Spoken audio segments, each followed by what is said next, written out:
to me.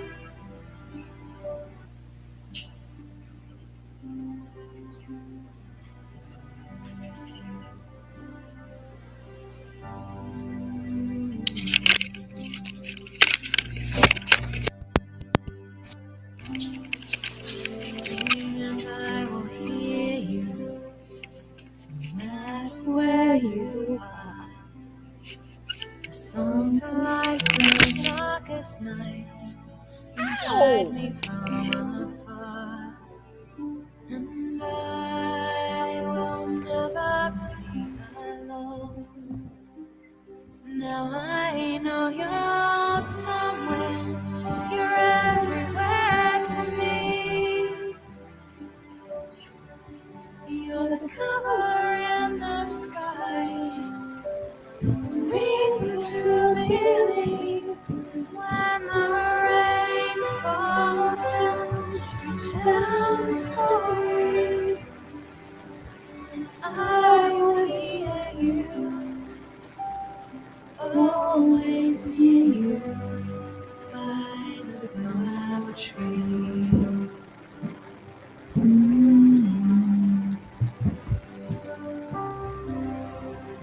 Lay your arms around me like the falling rain. Let the feeling drown me, and life begins again. And I will never be afraid. Oh, I know you're somewhere, you're everywhere to me. You're warming of the sun, the earth beneath my feet. And when the rain falls down, you tell the story. I will hear you, always near you, by the willow tree.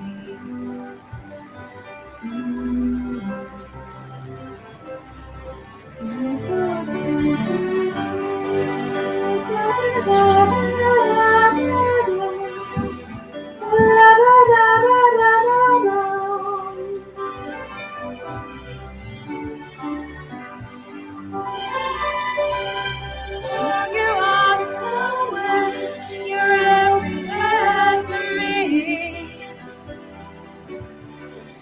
You're the color in the sky, and you're the earth beneath my feet. When the rain falls down, you tell the story. I will hear you, always hear you by the willow tree.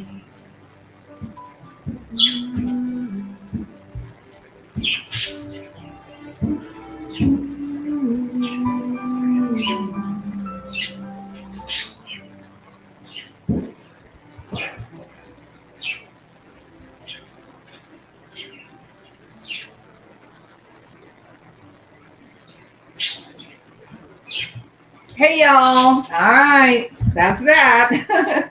I hope you guys are doing very well. Let me get my music. So you will notice that this is not the Debbie Collier stream. I'll be doing the Debbie Collier stream. Well, I've got it set for 2 this afternoon. I did get word that I've got family members that are dropping by, and I don't know when they're going to get here or when they're going to be gone. And so I'm thinking about rescheduling to maybe 4 o'clock, and maybe 4 o'clock will be a little bit better. Now then, hey Mississippi, how are you doing? Good to see you.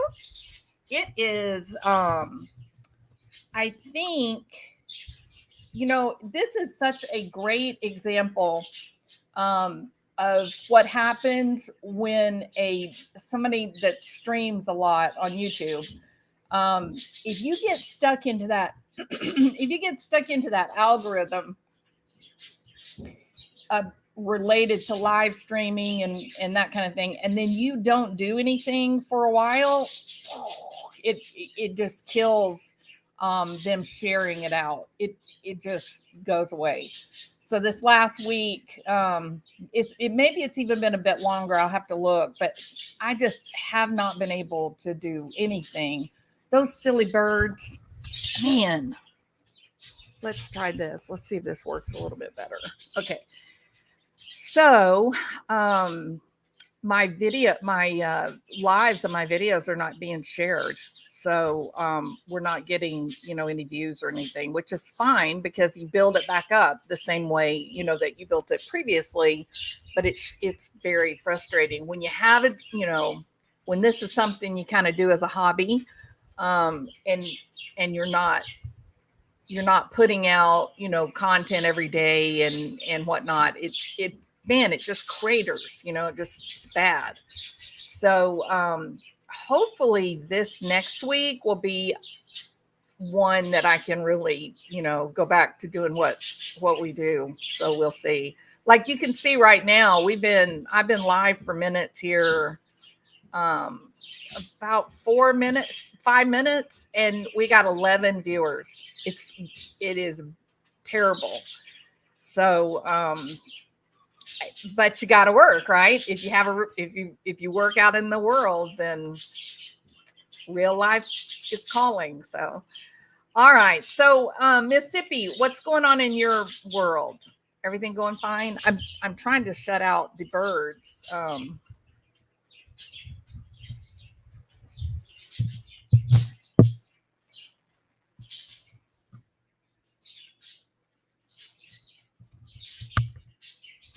Let's see if that will help a little bit. Man, I cannot believe there is nobody here. I don't understand that. Let me see if somebody's live. Stop sharing.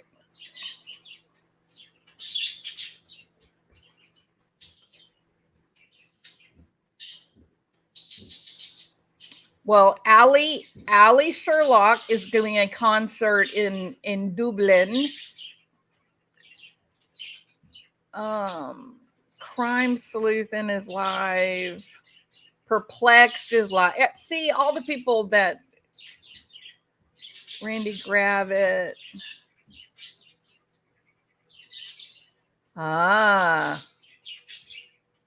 Yep. Okay. Oh well. Hell's bells. We'll be all right though, won't we? Okay. It looks like Benny Johnson is back. They're all crazy. They're all going crazy talking about Trump, and I'm just like, no. We don't need that again, y'all. Things are so rough right now financially, and this whole thing in Europe is scary, and we just need some adults in the room. Anyway, hey, M. Monk, how are you? Good day to you. Please don't give up. I'm not giving up, M. Monk. I actually had a really, really great, I guess the last month, about the last month, the algorithm got me, and it started climbing and off we were going. But then, if real world, I'm a psychologist in real life. And if you have to work, you have to work. And so I really have not been able to make, haven't been able to make content. So, yeah. And so when you do that, then you can see the algorithm just, you just crater. So I'm cratered, right, Teresa? How are you doing? I'm having a great day, Teresa. It is so beautiful. The sun is absolutely perfect. Everybody is out fishing today. There's lots of people out fishing and sailing, and that's a beautiful day. There is a lot of container ships coming into the bay too, which is a welcome sight. So what about you guys? How are y'all doing? Hey, Pam Frenchman. Seems like we were just here, Pam. Yeah. Florida is beautiful too. There you go. Yeah, it is. You know, we definitely have our moments, right, Teresa? We got to pay, you know, hurricanes. That's a reality. But boy, when it's nice, it's very nice. Yeah. So, okay. So I will be going, like I said earlier, it was, I am going live this afternoon. I will be addressing the Debbie Collier case and just give you a little sneak peek. Who knows what that is? Who knows what that is? Who knows what that is? So be going live right now. I have it scheduled for 2:00. I do have family members that are coming over that I had not. It was just a last minute thing. They called and said, "Hey, can we come by?" And I was like, "Sure, come on." So I'm thinking that I'm going to reschedule to 4:00, which is one of the reasons that I wanted to come live right now and just kind of check in with you guys and let you know, I'm not being irresponsible, and I'm also not devaluing you guys, but family always comes first for me. I wish it would come first for everybody. I think it should, but anyway, so I'll be here this afternoon. Probably going to reschedule to 4:00. It depends on what time my family gets here. So I'm going to kind of watch and give myself 2 hours. So as soon as I say, "Oh, I got to go, my family's here," then give it 2 hours. And that's what I'm going to reschedule to. Okay. And like I said, we have something interesting here, people. What does that look like? What does that look like? Looks just like her. And you're going to be shocked when you see it. You're going to be shocked. So I think that we were all afraid. We watched that security video of Debbie Collier. We thought, gosh, that looks strange. We don't know her, right? But we know kind of what women look like. You don't even have to be like a ABA. You don't even have to be like a behavioral therapist where your training is, looking specifically at people's body movements and whatnot. You don't even have to do that. You see men and women all the time, all day long, every day. And women have a certain way of carrying themselves. Men have a certain way. Now, there's always deviations. There's always, some outliers. But for the most part, we can tell what a feminine movement is versus a more masculine type of body language. And I had a real problem looking at that security video. I didn't, I couldn't say much. Why? Well, because you have the thought patrol that is in full force and they're running around to ready and able and willing to, say you were a conspiracy theorist. And that means that you should be banished to the dustbin of YouTube history. But that's just not true. That's just people trying to make themselves appear to be more cerebral than they may actually be. Intelligent people have thoughts, and we all, our brains tend to notice things that are not as expected. And that's actually, for those of you that are in advertising, that's one of the tools in advertising, right?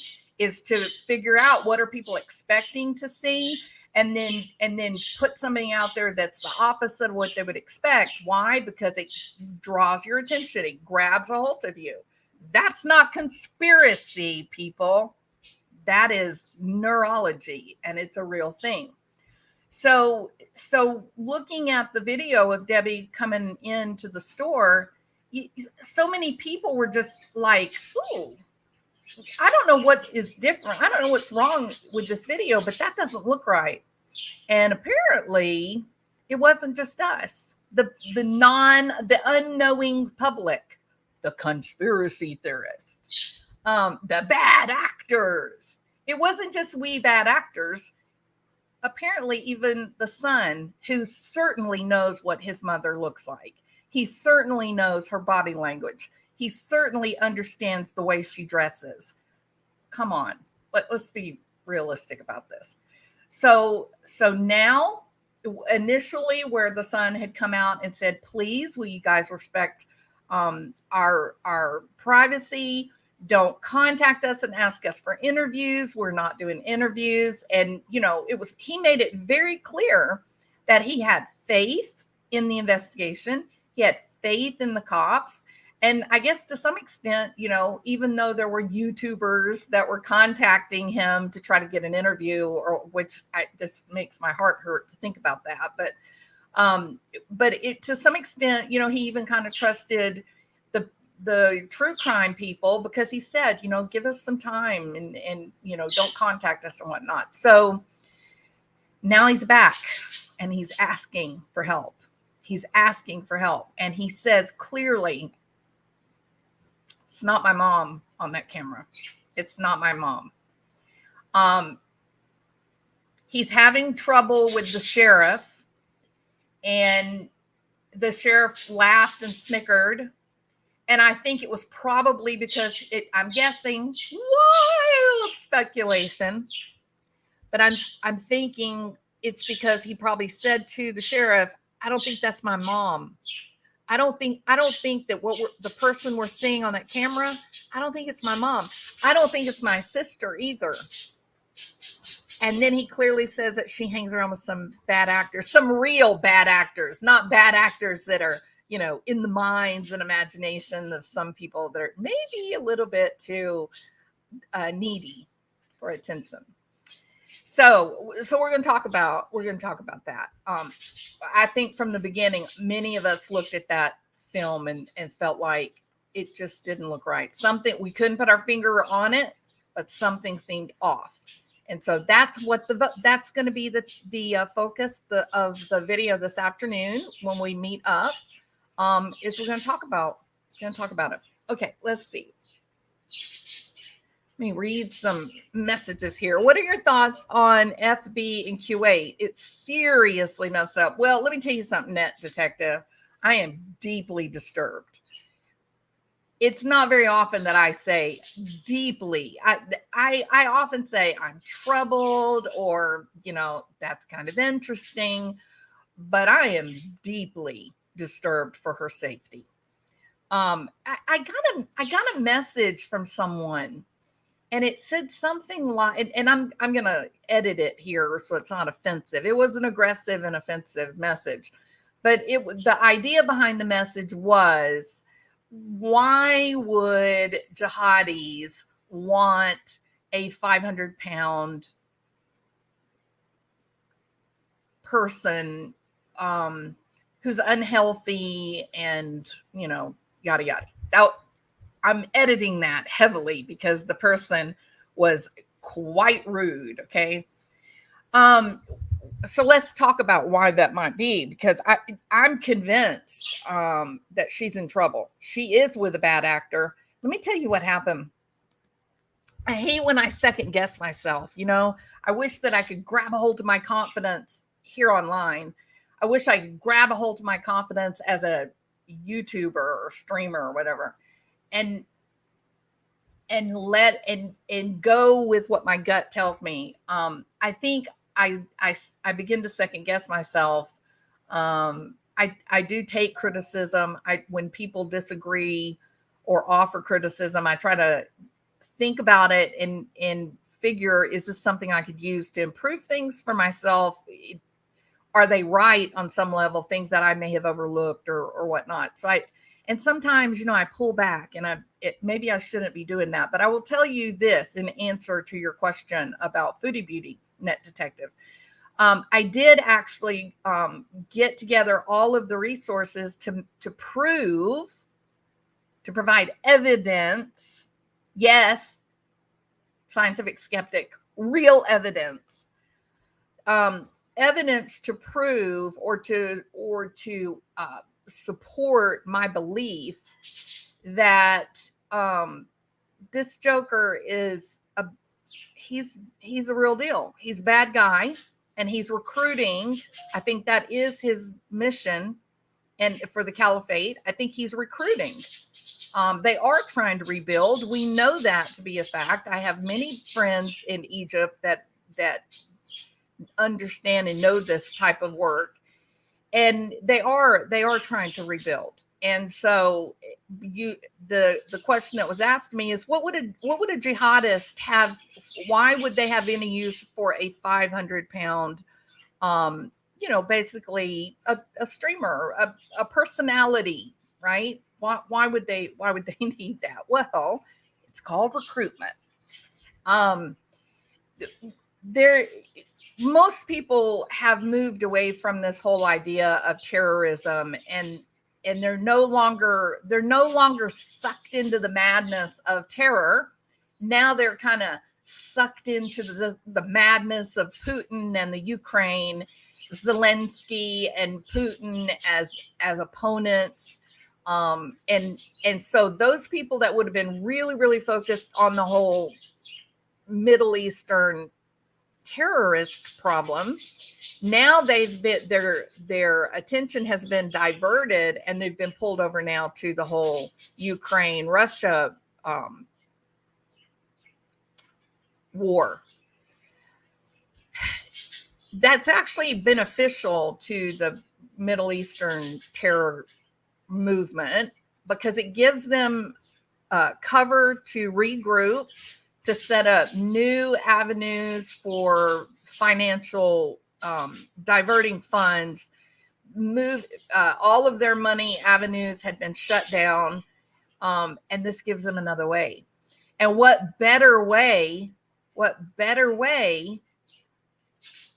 to bring money from the United States into Kuwait, into Syria? What better way to do it than the internet, through a YouTube channel? It certainly would be easy enough to do. People that they have living in other countries, Germany is a big country for recruitment. Obviously, the United States and Canada are big for recruitment. Brazil is another one that's big for recruitment. Bolivia, there's some real well-developed cells for recruitment in Bolivia. And so, those people need money. And a great way to do that would be super chats from Kuwait or Syria into a US or Canada bank account. I think probably she's getting married right now, Net Detective. I think they're going to marry. And then I think she'll be back. She said she would stay in 3 months. That sounds like a visa issue. And she'll make her way back over here and then do the paperwork to sponsor him. And then he'll make his way to Canada, I believe. The problem, though, is, why are you doing this? It's happened to so many Western women, whether they're European or Canadian or the US, Mexico. They end up marrying these guys. Some of them, it's women. They marry them, they get them into the country where they can then begin focusing on financial goals, and then establishing transfer of cash. Now, I don't know if y'all know this, but you can't carry more than $10,000 cash on an airplane. All of it has been done to try to slow down, the whole jihadist thing. Recruitment remains a big, important issue for them. Again, when no one's paying attention, no one meaning the government entities, when they're not paying attention, they move unfettered. They offer quite a sparkling package. For someone like Foodie Beauty, what does she want more than anything else in the world, Net Detective? Love. That's what she wants more than anything else in the world, is love. She wants someone to love her, right? So find a handsome man. He plays music and dedicates a song to her. Oops, the problem is the song was recorded 4 years ago before he knew her. I wonder if Nader there are many of the jihadists that come out of Egypt. And the reason they come out of Egypt is because there's a huge poverty problem in Cairo, or well, all of Egypt. There's a huge poverty problem. There's mosque. Zagazig has a huge mosque that is really recruiting hard, and the young men promise to go and fight for Allah, and then the cash is not given to the young man who's going to fight. The cash is given to the family. It used to be that the cash was given like when they were a bomber.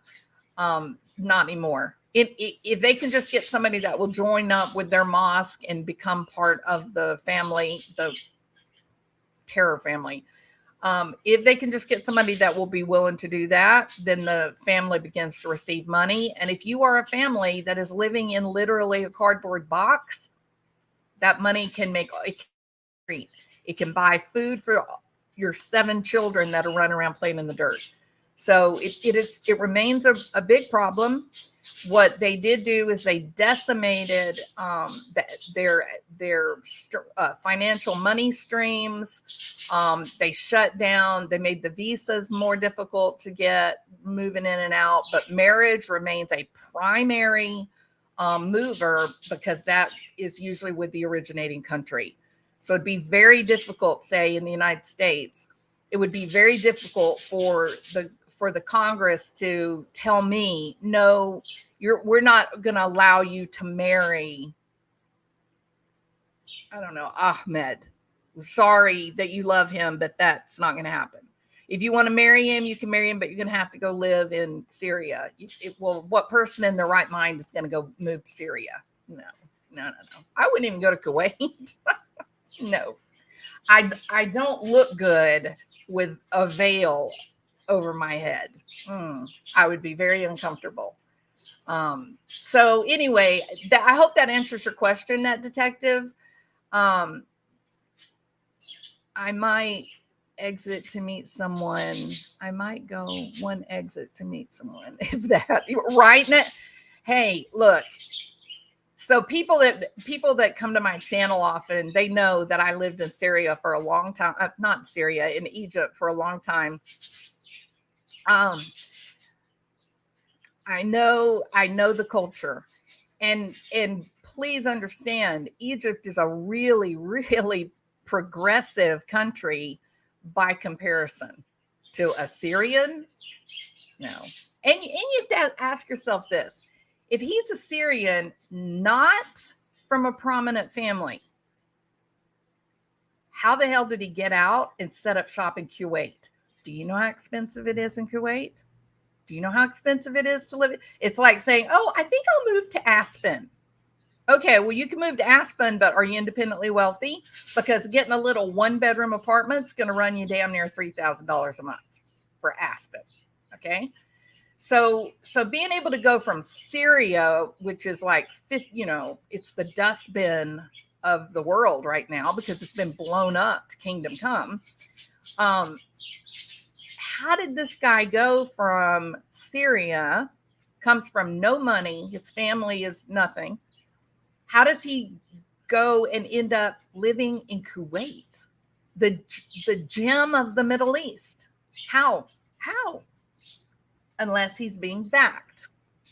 And I make that case. Yes, I come prepared with evidence. So I backed away from that live, net detective, because I felt like, maybe the people that watch my channel, maybe they don't care about that kind of thing. They don't care about the whole caliphate, and so I didn't do it.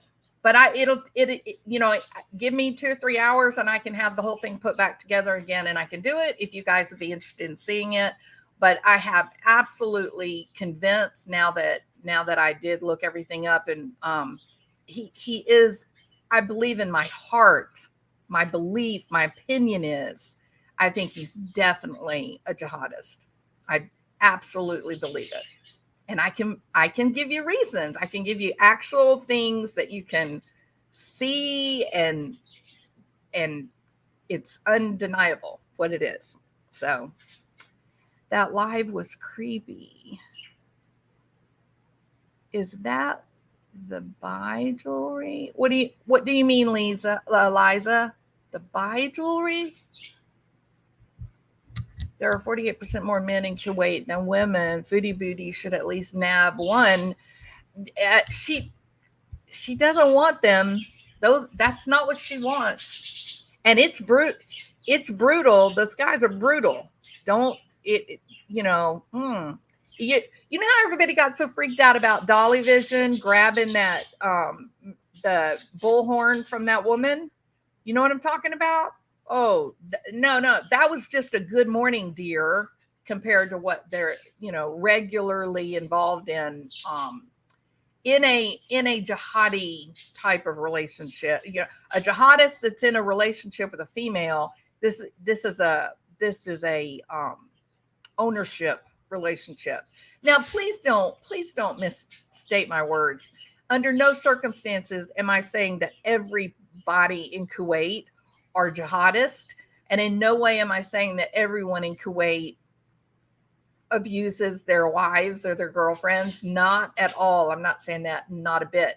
I'm saying that if you've got someone who is involved in this belief, they're not Muslim. There's a big difference between being Muslim and being a jihadi. Huge difference. The Muslims hate the Muslim Brotherhood. The Muslims were terrified of the Islamists. That's not what they want for their. In fact, that's what got Muhammad Morsi taken out. Is he went in? This was like their last final straw, and this is a country with 96% Muslim population. Okay, it's only 3% Coptic Christian. When Muhammad Morsi said we're going to abandon the Egyptian Supreme Court, we're gonna disband the whole court. We don't need it anymore because we have Sharia law. And the Muslim population said, "Oh hell no! Oh no! No, we have zero interest in being another Saudi Arabia. Zero interest in being one of the Gulf Arab states. No. It was the regular people of Egypt that spilled out into the streets and said, absolutely not. We do not want an Islamic nation. We want to be our religion to be separate from our government because that keeps everybody safe." And so that's where it all came from. So even, with Kuwait, there are plenty of progressive Muslims, that are just like we are. We're Christians, but we work and we're not constantly thinking about God. And,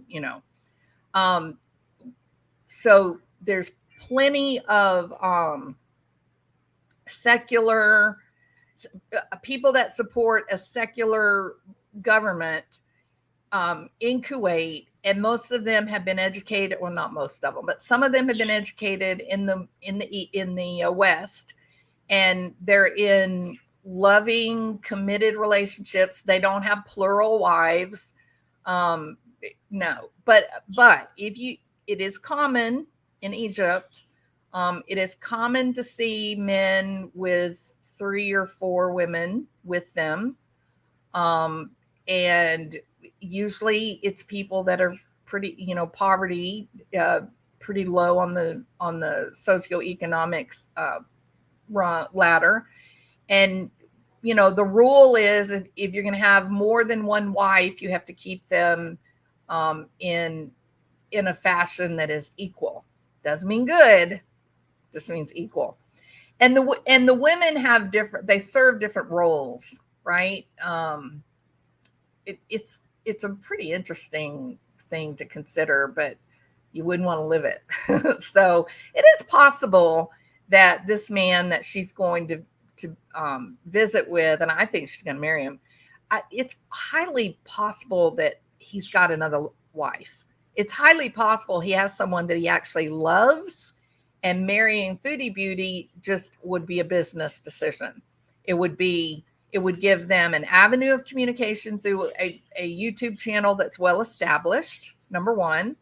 And then number two, it gets him a visa to get into the Western world. So that's where I think that it could happen. Is it true the Arab Spring began in Egypt, or was it Tunisia? Egypt, right? It could have, yeah. So I primarily came from the universities in Egypt. It was, in fact, a group of young adults that really kind of were at the heart of it. Many of those young adults that were the core group that spread the message, they spent quite some time, years, setting up communication, developing a plan. They based a lot of the movement on internet communication. They made sure that people had webcams. And so if you look at Egypt, Cairo, you look at Tahrir Square, and then you look around Tahrir Square, there's all kinds of like giant Western hotels, like where you would get a lot of visitors that would come in. The Intercontinental is the Marriott's down there. But it's surrounded by these big high-rise apartment buildings. And so it was part of the plan that when they began their demonstrations, to have people streaming out to the whole entire world what was happening. And if they had enough people that were streaming from their windows of these apartments, there's no way that the police or the military could find everyone that had a webcam. And they were hiding. They kept blankets over their windows so that the light wouldn't come out. It was really quite impressive, the way that they did it. The problem was it just, it left a vacuum, and the Brotherhood stepped in. The original Arab Spring was not for the Brotherhood. It was not for this growth of the caliphate. It was legitimately young, educated, intelligent people, young people who wanted things better. They felt like Hosni Mubarak had been there for decades, and then they were grooming his son to take over. And they just felt like they wanted a real democracy. They felt like they wanted something, something better. And so they did a miraculous thing, something that no one could have ever believed would have been possible. And sadly, it left a vacuum, and the damn Brotherhood moved in like boom. And the Brotherhood was helped by Western politicians. And that's all I'm going to say about that. All right. That was horrifying when that happened. What happened to the women is still embedded in my mind. Sure, absolutely, Cerise. Yeah, I mean, it's a reality. When I sit here and talk about what Foodie Beauty has gotten herself into, and I talk about the possibilities, people tell me what an awful, horrible person I am. And look, I'm talking about something that I know. I was there. I lived it. I know. So I'm not being racist. I'm telling you the reality on the ground. It just is what it is.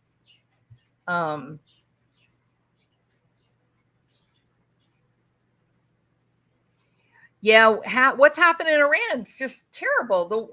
The women are fighting for, to put an end to this subjugation that they've lived. And you got to understand something about Iran.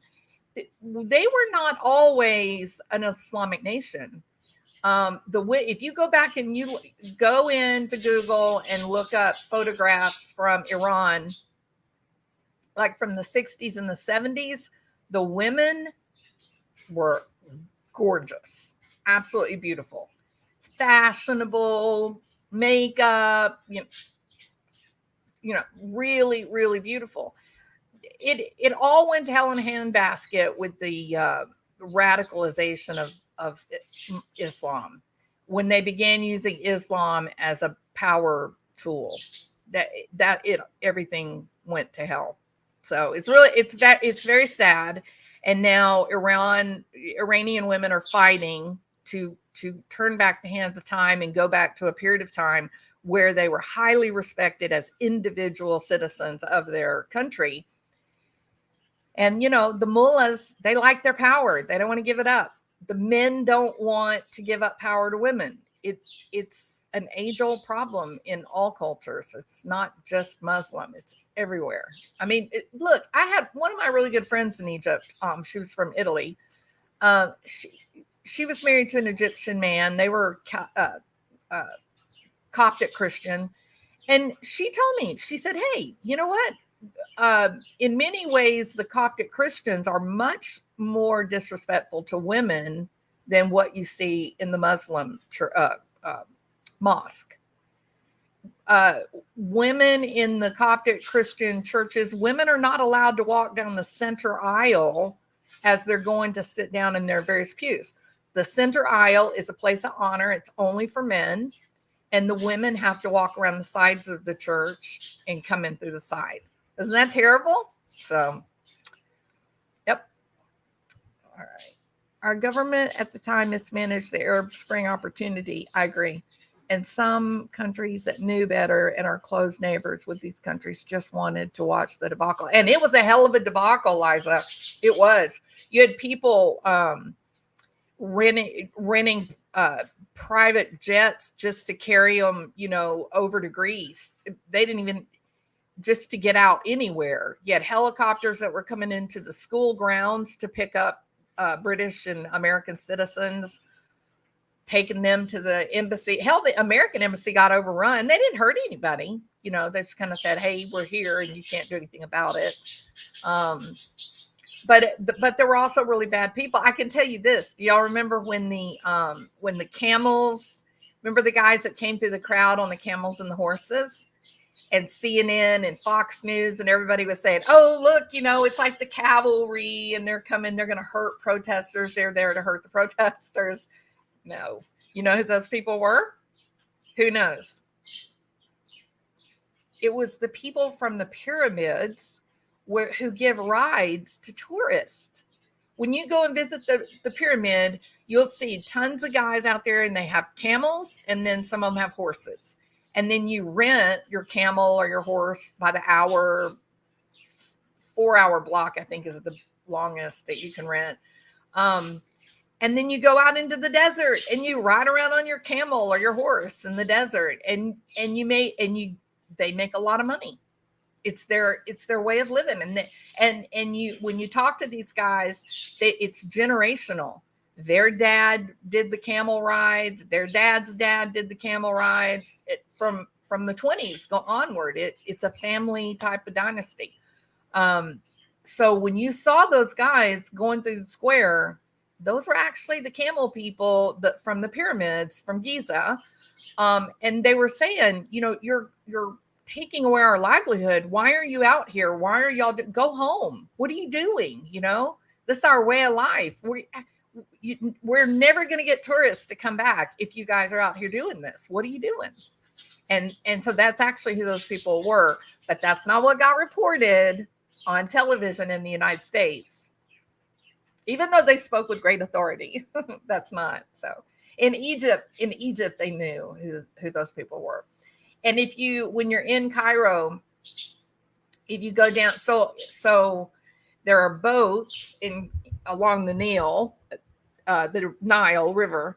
There's boats that you can take, these cruises, sometimes during the day, sometimes at night, and take these cruises, and like a really big one that not just tourists, even people that live there often go on the dinner cruises. And when you take a dinner cruise down the Nile, then there's belly dancers that are entertainment, right, for the show. And there will be a whirling dervish, and so that's a really attractive big thing to do. And the boat is right there close to where Tahrir Square is, and the big hotels, the Western hotels. And so when you get off the dinner cruise, then there's just a mile of horse and buggies with people wanting you to take a buggy ride and see the lights of Cairo, and it's supposed to be all romantic, and everything. So the people that primarily work in the tourist industry, they were badly damaged by the demonstrations, and their fear was that people would not come back to Egypt when they saw the big crowds and how scary it got.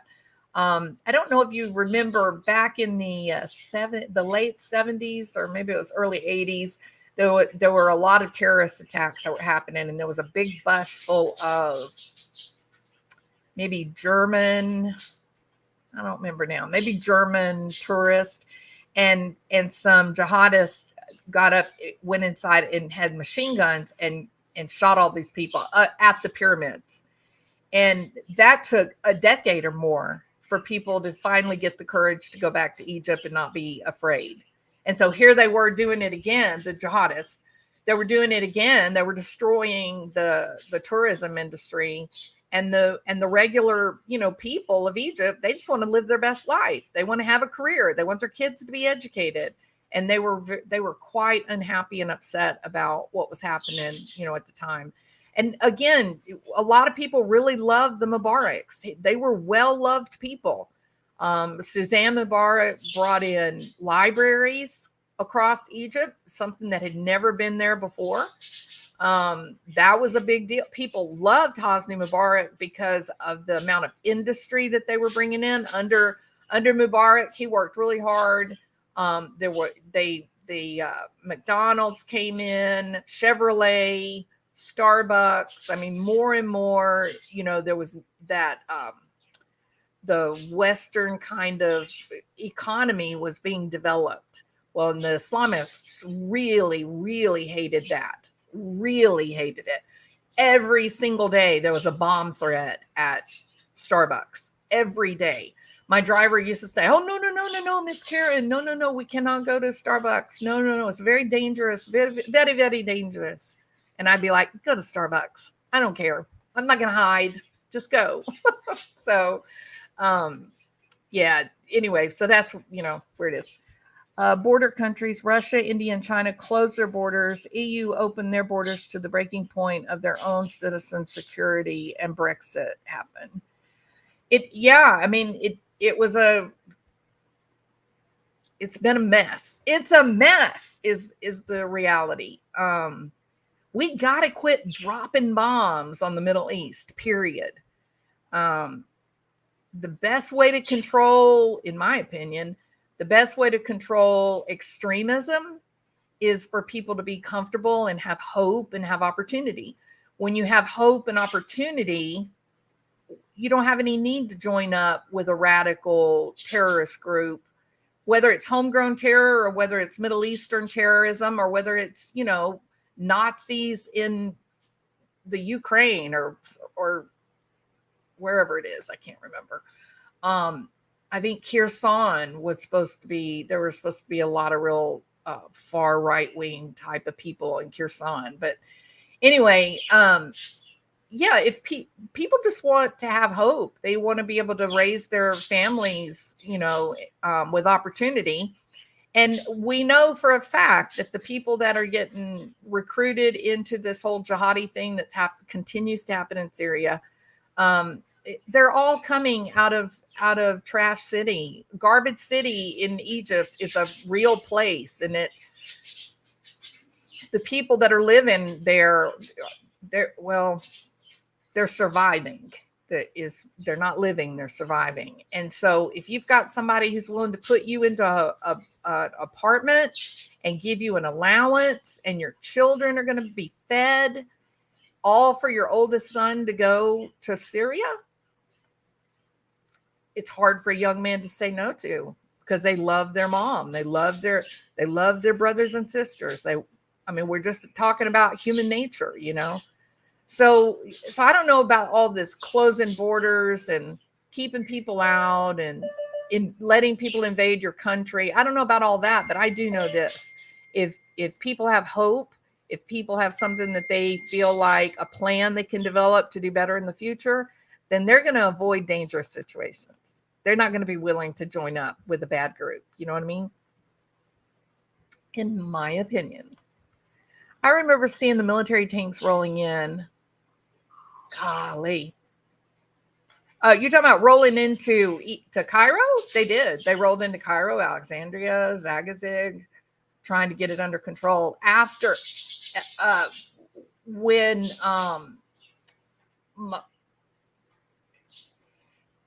so Hosni Mubarak left peacefully. Mohammed Morsi was inserted, and people were very unhappy about that because he is Brotherhood. And then the big takeover was when they actually ran the Brotherhood out. They arrested Mohammed Morsi's in prison today. But that was when you saw the tanks. That's when you saw the tanks, Jen. And the helicopters over Egypt, and the people were so grateful. And the guy that took over once they removed Mohammed Morsi was actually the general of the Egyptian military. And people were grateful to have him because they felt like that he had saved them from a fate worse than death. They did not want to be Saudi Arabia. They did not want that kind of life. And I'm telling you guys, Foodie Beauty, that's what she's looking at. She has zero idea what she's getting herself into. Zero. And she's too protective of her. She doesn't want she can't stand criticism. She doesn't want anybody to tell her what she's doing wrong. And so that makes her ignorant, that she's not listening to ideas of other people, ideas that she may not have ever been exposed to. So she's got this guy in her ear saying, oh, you can't believe them. They're just jealous of you. No, Foodie Beauty, nobody's jealous of you. We're trying to save your life. But it's done now. It's a done deal. It's done now. I remember watching a romantic movie about an American couple in Egypt, and the wife meets a tour guide, and they take a train to Alexandria to go to a wedding. Wish I remembered the name. I don't know. Think it was an independent film. I remember the Achille Laurel. Yep. Wasn't that the boat in Greece? Was it Greece? But it was Egyptian terrorists. What happened to Adventures with Purpose, Jared? I don't know, Teresa. Did something happen? You're not late, Diane. It was unexpected. I'm waiting on my family member to get here. And see, it's already 1:00, and I've got it timed. It's supposed to start at 2, and that's not going to happen because my family's not even here yet. So let me change that. If y'all wouldn't mind, can y'all tell people that I had to reschedule it to a later time today because I have family, and y'all know family comes for me. Family is first of everything, even work. If something happens and my family needs me, work has to get. Now I'll work 14 hours a day to make that time up, but I make myself available for my family. Let's see if I can reschedule this while I'm still live. I'm watching. No, that's not what I want. No. Right now I'm watching the best new series. I'm loving it. It's about a serial killer. I want to edit. It's about a serial killer. I think I'm going to make it at, I think I'll make it at 6. Should I make it? Yeah, I'm going to make the stream for 6:00 tonight. Save changes. And surely my family should be here any minute. I don't know why they're not already here.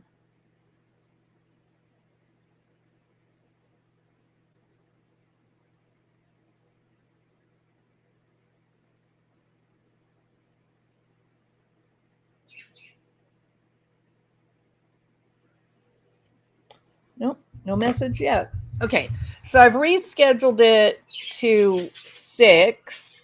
And if y'all wouldn't mind, can y'all make my apologies for me? I'm sorry to do that. I hate when this happens. Yes, Cairo. Thank you for confirming. I wasn't imagining it. No, not at all. Actually, Jen, so the Muslim Brotherhood started in Egypt, in Cairo. It started in the 20s. They came out of the Egyptian prisons.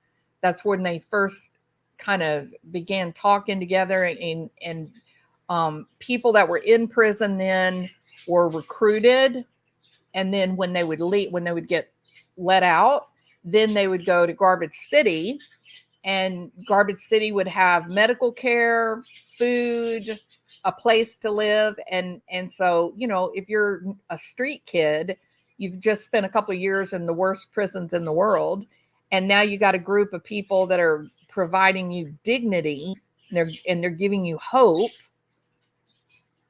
And that's how it all started. That's where it came from.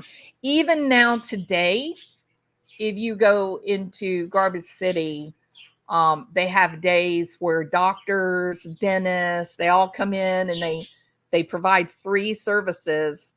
But these are the big guys connected to the Brotherhood. These are the big ones. The ones that, yes, I'm sorry to say, people, this is true. Hillary Clinton did get messed up with this group. And I think she did it unknowingly. I think she legitimately thought she was doing a good thing, and she just wouldn't believe what people were telling her about who those people were. I think she just couldn't get it wrapped in her head. It's really sad. Iktamel has a show saying Jared indicated. What? Wait, Jared indicated.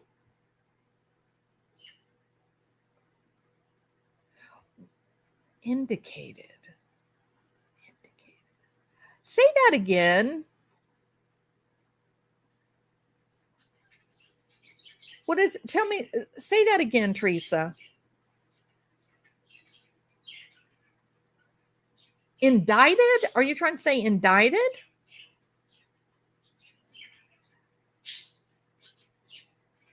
Hi, Catherine. Welcome. You didn't get a notification, did you? What, Diane? Tell us, please. Please, please. Jen, someone.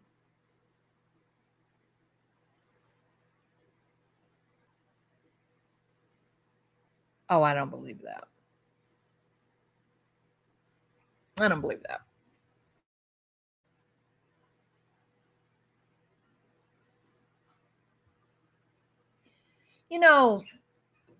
YouTube's a weird place.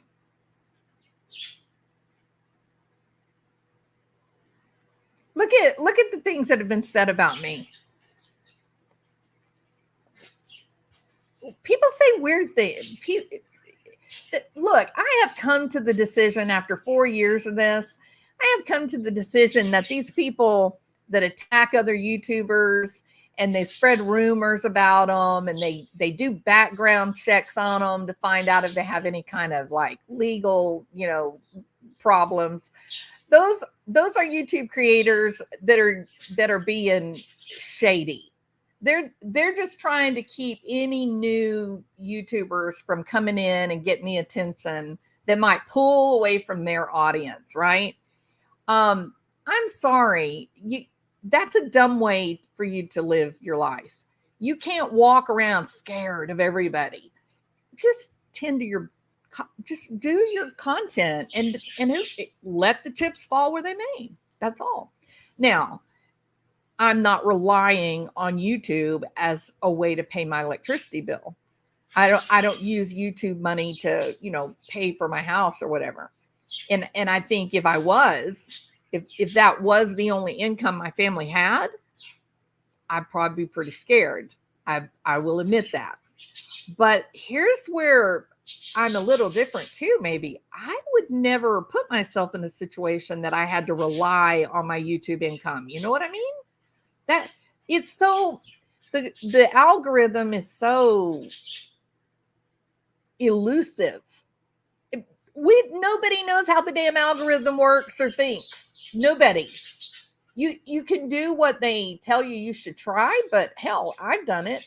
I was gone from YouTube for 7 days, and it's tanked. I mean, it hit hard. And then it'll take about 4 months of regular, YouTube to build slowly back up. Why would anybody want to put themselves in that kind of stress? No, thank you. There's a million ways on the planet to make money. YouTube should never be considered a primary source of income for an intelligent person. I promise. It is way too elusive. There are too many things that can happen to interfere. It is grueling in terms of how you have to be regularly at the same time every day, be live for the algorithm to begin to pick you up.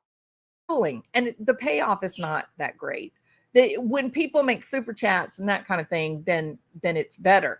But these AdSense, you're not making anything. You're not making anything. It's crazy. So that's their only content, and it's a power play. But Cerise, yeah, I do. But I think that's from people that are being legends in their own mind, right? They're like acting out something on a movie, but it's not real. It doesn't work. How many times have you guys seen where a YouTube creator will begin to attack another creator and try to hurt them and try to make them look bad to the other subscribers, and subscribers just kind of turn on them, and they're just like, no, if you're going to talk bad, I'm going to walk away from this and be done. There is one exception to that I can think of, but that it is a very special situation where the creator was quite abusive for about 3.5, 4 years. And then this person decided to take back their power and put their story out. And that is not abuse. What they're doing right now is not abusive. They are putting facts out for people to see. That is different. But yeah, this one person's an abuser, and it's destroyed her channel. And she had a huge channel, and it's now nothing. I just checked out ICTML, and what he is spreading is much worse than fraud. He is saying, what?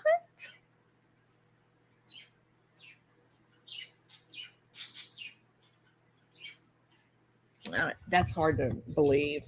I'm going to tell you why it's hard to believe. People that have done that, where there's like a record, they're not going to put themselves on a social platform like this. No way. Because people look, right? In fact, when I decided to do this, I made a video or two before I decided that I would make a channel. I had my husband and I talked for a couple of, maybe about a week, really seriously. And I told him, I said, there's people that may not make good choices that, may get mad at me and cause problems. And before I really started doing the whole regular lives and all that, we had the professional security people come in and set up cameras all around on the outside. You can see every part of the property. Even if you would come in a boat and try to get up on the dock, there's cameras that are going to see you far before you ever get to the house.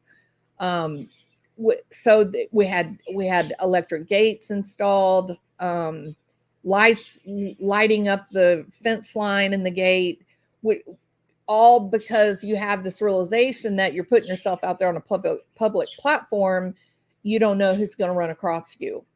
So it would be very difficult for me to believe that Jared did this. He could have done exactly what AWP has done and never have his face out there. Do y'all agree? He could have let all of his divers do the videos and him just sort of be the guy behind the scenes making it happen. So be very careful of what you're hearing. That doesn't go with what I know about human nature. That seems wonky.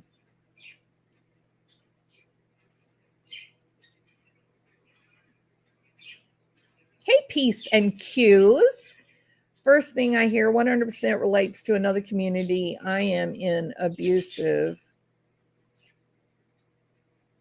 Oh, I'm so sorry, Pete. Peace and cues. It is very hard. I've talked about this whole YouTube experience that, you know, it's not really about the creator. It is more that I think from a psychological point of view, I think creators, you know, obviously their personalities come through. And I think the people that respond well to your community, to your personality, they all then make the community, right? So it's the creator is the magnet. The creator is the kind of like the sun, and then the solar system kind of revolves around it. But once the group of people that like the personality of the creator, once that group of people come into the chat and they begin these relationships, then your relationships, the community actually becomes bigger and more important than the individual creator, right? So in the beginning, before the community is formed, the creator is the draw. But at this point now, it's not true. I can come in and talk about anything. I could talk about my silly, you know, birds, but all of you guys would come in and you would have a great time talking to each other. And that's what's really important, is the community, the friendships that you guys build. It's not me. You don't see the notification and jump up and go, oh my God, Jules is live. I got to go see. No. The draw is to come into the chat because there's going to be all of your people that you like, all of you guys together talking. That's what I think is happening. That makes YouTube such a passionate, emotional platform that you don't see with the others. You don't see that friendship community development like seems to be built into the YouTube live streaming platform.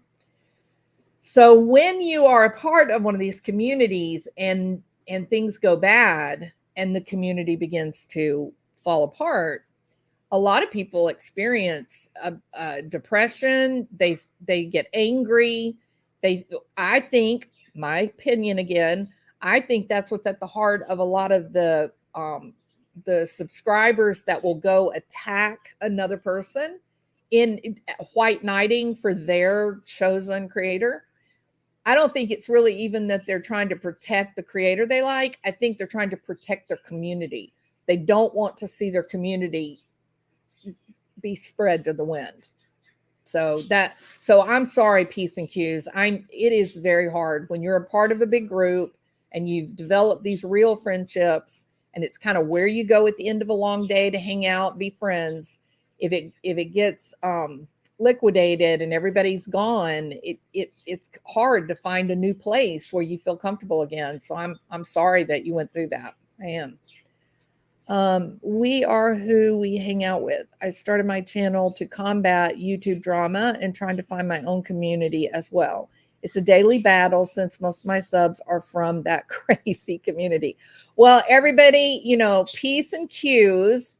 So if y'all want to go to Peace and Cues channel and subscribe and give her some support. I'm quite sure there is a group. I sometimes go, yay, Jules is on. Well, thank you, Anna. Thank you. That's very kind of you. I don't believe you, but it's kind. Set safe boundaries. Don't believe everything you hear. The streets of YouTube can be abrasive. Myself, I stay in my safe circle, right? Yeah, there's some crazy stories on YouTube. There's some people saying terrible things to other creators.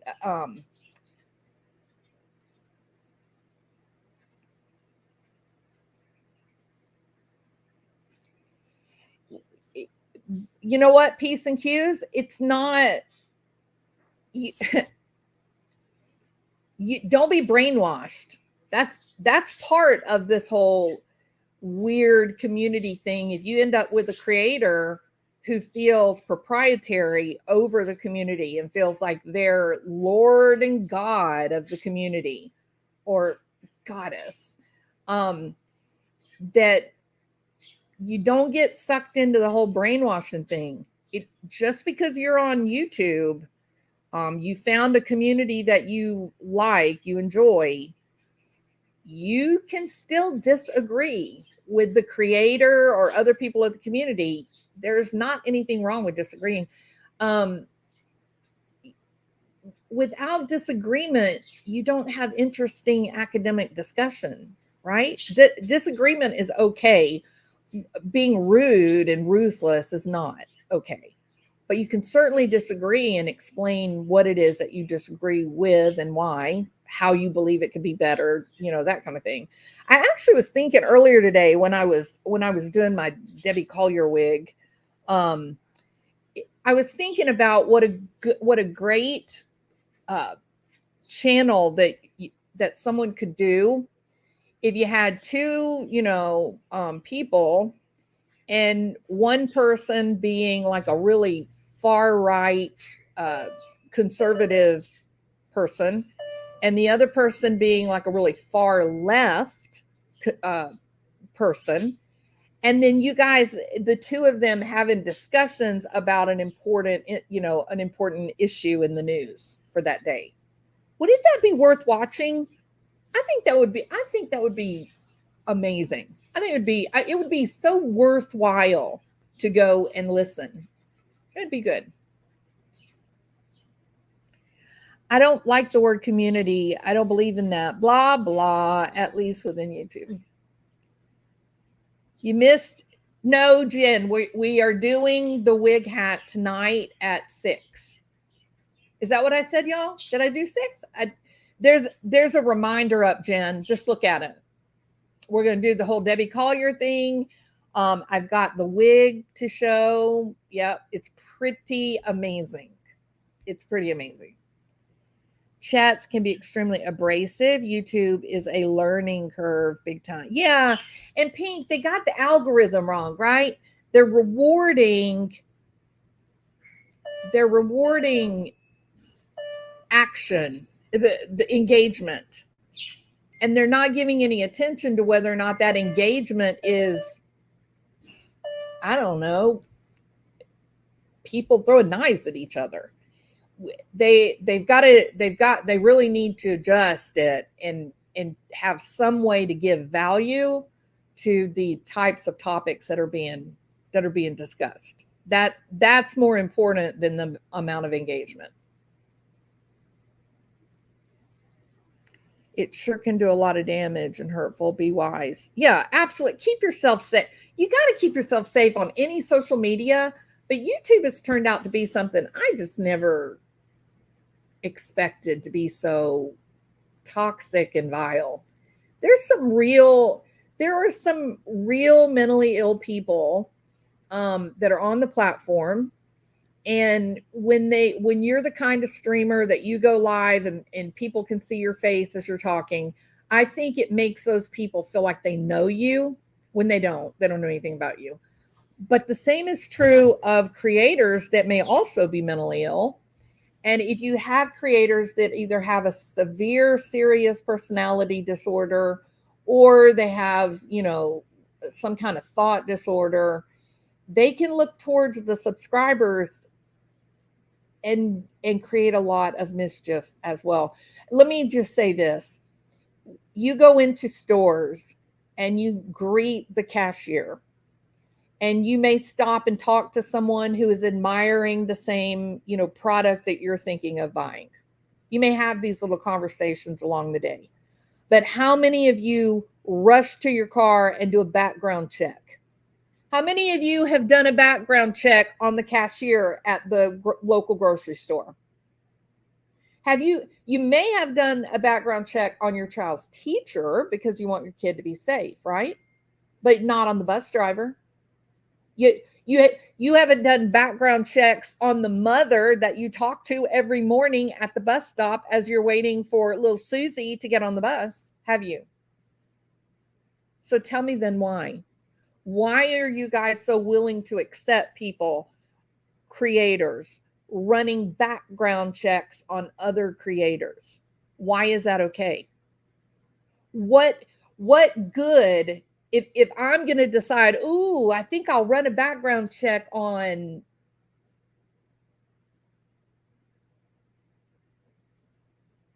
who? I can't think of anybody. Tragos. Okay. So I decide, oh, I'm going to run a background check on Tragos Law, right? The lawyer, you know. Why? How? Why? Why am I going to do that? Well, how does that change anything? I watch him on YouTube. That's all I do. He doesn't know me. I don't know him. He doesn't know my family. I don't know his family. There is literally zero reason for me to know anything about the guy except law, which is why I'm watching him. So avoid the brainwashing.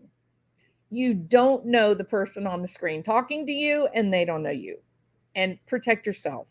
Protect yourself. Just like if you went to a restaurant or you went to a nightclub, you're just talking to people like you're all sitting at a comedy club together having fun. There's no intimacy here in terms of level of friendship. All right. I'm catching up on the Collier case, so I'm still on the fence whether it was self-harm. That's actually what we're going to be talking about tonight at 6 o'clock, P's and Q's. Mind your P's and Q's. It's not okay if there's no reason except they told you to F off. It's wrong. You know what? People can tell me to F off all day long. I'm not background check because I don't care. If you care enough as a creator, if you care so much people are saying about you that you're recording live chats of people that don't know you and they don't care to know you, if that's who you are, that you've got people tasked with watching other creators to see what they're saying about you, you need to get off this platform. There's something bigger going on in your life than worrying about what people are saying about you on YouTube. Something else is happening. I don't care. I don't care what people say about me. Checking people's records and going real life. Oh my gosh, it's terrifying. I think Mommy Ramblings, she said that CPS came to her kid's school to question those children. My God, right? Horrifying, absolutely horrifying. And I said to my husband when I was talking about doing this YouTube channel, one of the things I said, you know, it's not like we have young kids. Our kids are old and grown, you know. We don't have any kids that kids at school could make fun of them, or, you know, they would get humiliated, embarrassed by things I would say or do. And, you know, I think the influence that I think that when you are being a bit controversial on a public platform, I think you do have to consider the effects that it can have on your children. You know, I think it's a real thing. I don't know who in the world thought that would be even remotely appropriate, but regardless, they did. Well, she said that they came to the school and questioned the kids. It's heartbreaking. It's heartbreaking. So yeah, shouldn't be going real world. This whole real life thing has gotten so weird. You know, I had it. I had people that were calling that affected me. These people doing it are so bizarre. You're calling people I have contracts with. You know what? You can call and complain about me all day long. There's a contract. There nowhere in the contract does it say, oh, you know what? You know, we can end the contract at any time that, you know, Jules does something online we don't like. It's a business contract. but people do it. I don't know. It's a sad thing. And if you guys saw how limited we are in people being able to provide help to others, it's sad. It's really bad. I may end up on Rumble, which I've been hesitant to join because I don't want to be in a silo. I don't know. What is Rumble? I've never heard of that. Some creators are poorly educated. They tell the subs to GTFO if they don't agree with them. Yeah, no, I like disagreement's good. I like banter. I like the back and forth. Yeah, but what about this? Oh, but what about this? Oh, but what about that?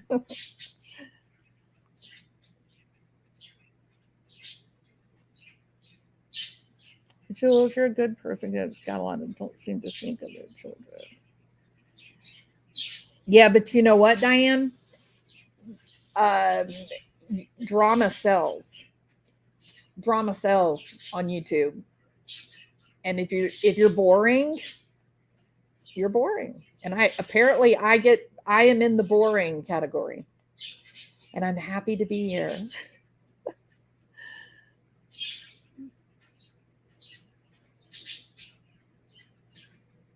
But I do like the idea of having some sort of discussion, right? It's my hooker bed. It's a hooker bed. It is actually made by Hooker Furniture Company. There it is. I actually love my bed. I coveted this bed for 2 years before I finally got one. Rumble was started by Dave Rubin. It's now a public platform and still has its kinks to work out and attracts the more free speech crowd. Oh, I'll have to look into that, Jen. I hadn't heard of that. Hey, Lilith, welcome. Thank you, P's and Q's. All right. Okay, so we have a plan. All right. So I will be back at 6, and the birds, Barry behind bars. He will be behind bars in the kitchen with the doors closed. So those of you that hate my birds, this will be a bird-free zone tonight. Okay. I am quite sorry. Martin, how are you? Jules, you are not boring, not one bit. You are way too sweet, Martin. I'm afraid that I have been designated to the dustbin of the boring creators, but I'm happy here with my small group. I'm good. Hey, happy, welcome. Can you ever get your new bed? Did you ever? Kathy, you don't even want to ask. You want to know what? I did not make a decision, and so I didn't order. No, I'm still got this old, tired thing I've had for years because I can't make up my mind. The one I really want is way too expensive, and I think that's what's stopping me from buying what I really want because it's way too much money. Accidentally clicked out. 6 p.m. Texas time. Peace and Q's. You are my go-to for non-boring content. Damn, Snickers, that's awesome. Thank you. I'll send you your money this evening. Oh, Princess. Thank you, Princess. Okay. If we weren't on a public platform, I could honor that name. All right. Central time. Thank you, Pink. Perfect weather this time. It's beautiful, Teresa. It's so hey, crime sleuthin. How are you? Rumble is another platform. I'm gonna check it out. I hadn't heard of it. I hit that by mistake. So sorry. You're way prettier than I imagined. You're way too. Haven't you heard? I am a geriatric mean girl. I am a geriatric mean girl. And apparently that's supposed to be a bad thing, but it doesn't bother me. I don't know why. So, All right. I was about to get snarky, and I thought better of it because Martin is here. Thank you, Martin, for keeping me on the straight and narrow. Cleaning while my grandchildren are jumping on the trampoline. You know what, Crime Sleuthin'? That sounds like an absolutely perfect way to spend the day. Be sure that you go out and jump on the trampoline before they finish. I think my family's here.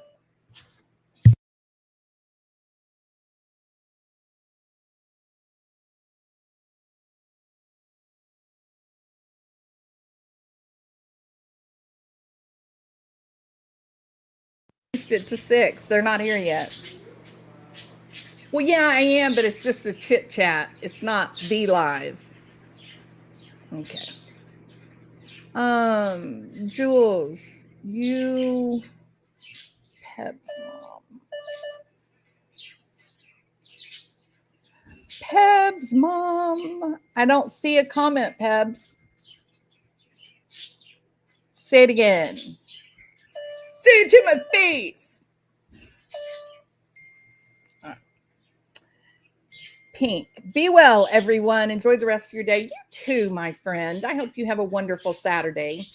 I probably see you later on tonight, chit-chatting in the side chat. But I'm going live at 6 o'clock to talk about Debbie Collier. What is that behind you? It's Gord. It's my bed. It's my hooker bed.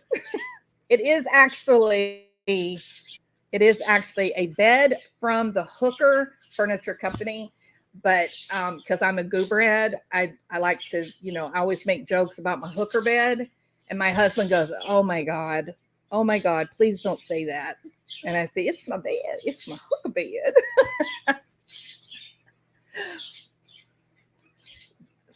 Sometimes he doesn't know what to do. I'm a Karen too. Are you over the Karen jokes? Yeah,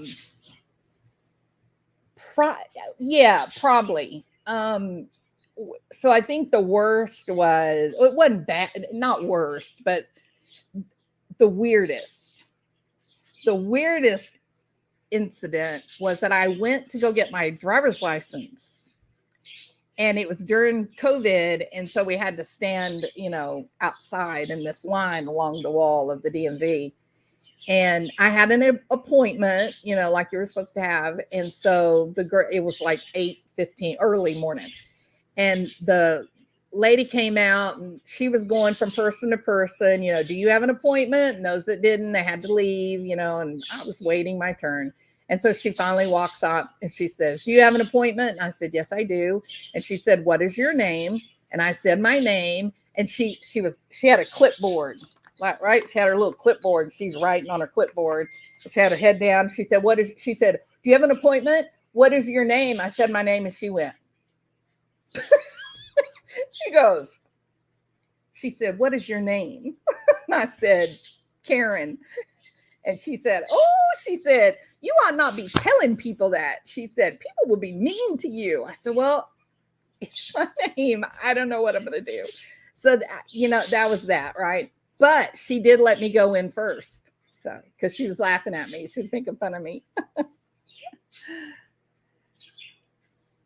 I make a lot of little kids smile, teenagers, when I first meet them, because I tell them, I'm Miss Karen. And I'm like, have you ever met a real live Karen? And they kind of look at me, and I'm going, but I promise I won't yell at you. I told a Karen joke to a lady named Karen, not realizing her name was Karen. What are you going to do? What are you going to do? That's my name. Imagine the Debbie jokes I get. Yeah. Well, so Debbie and Karen, it's the same. They're very common, for our age group. I have to get to Rumble, Substack, BitChute, Brighteon. I don't know what any of these are, Jen. Just to hear all the people who got dinged or completely deplatformed. Wow. Well, anyway, I don't know what they are. I've heard of BitChute. Never heard of Substack or Rumble, Brighteon. Never heard of them. We will call the manager, right? Who is your manager? Where is your mother? I'm not that guy. All right. No, I did not do Dallas.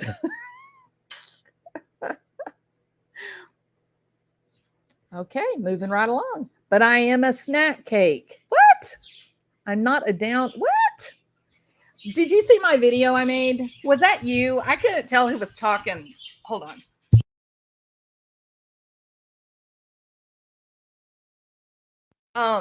Was that you on the recording? I thought it was, and then I thought maybe not, but I couldn't make up my mind. But I got so tickled about your story, and I put Matthew McConaughey on there.